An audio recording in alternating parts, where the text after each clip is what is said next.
We're focusing on your irons, and your answers indicate you have what we would call a pull, so a shot that starts left of target and then flies reasonably straight through the air. You've also told us that your preference would be to play with a fade, so still a shot that starts left, but then it curves to the right through the air back towards the target. Your pull is caused by an out-to-in swing path, where the club head is travelling to the left of target through impact. The club face will be square, which means it's pointing in the same direction as the club head is travelling. When you do that, you get a straight ball flight. Now a fade still wants an out-to-in swing path, where the club head is again travelling slightly left of target, but we want an open face. So when the club face points to the right of the direction of the swing, the ball curves to the right through the air. First, it's important to understand that with every golf swing, there is a lot of opening of the club face as you go from setup up to the top of the swing. And that means that you have to reverse the opening during the downswing to return the club to a position where you want it for the shot that you're trying to hit. Now you're returning the club face back to square, and that's why the ball flight is straight. If we can delay the closing of the face very, very slightly, when you arrive at impact, the club face will still be open and the ball will curve to the right.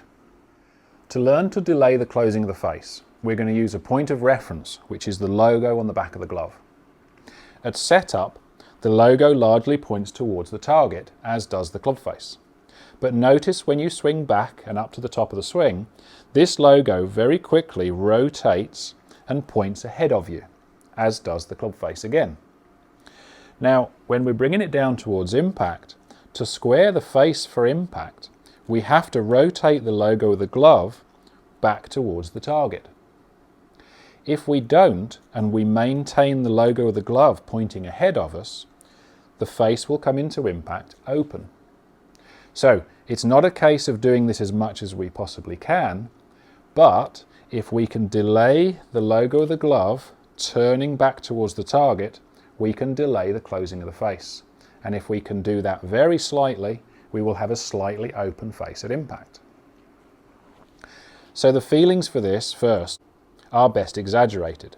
So if we swing to the top and then we bring the club down, making sure we don't turn this glove towards the target at all, you'll notice that the face is dramatically open.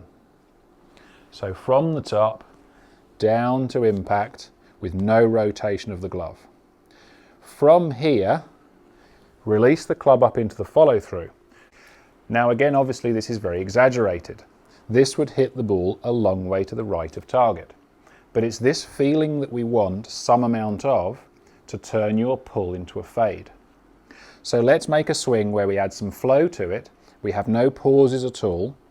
And the main focus is the feeling of the logo of the glove staying ahead of you as you come down into impact, and then allowing it to turn over after you've hit the ball.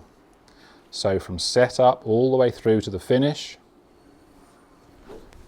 and the logo of the glove as it comes down into impact feels like it's pointing ahead of us. Once you've got that feeling in slow motion,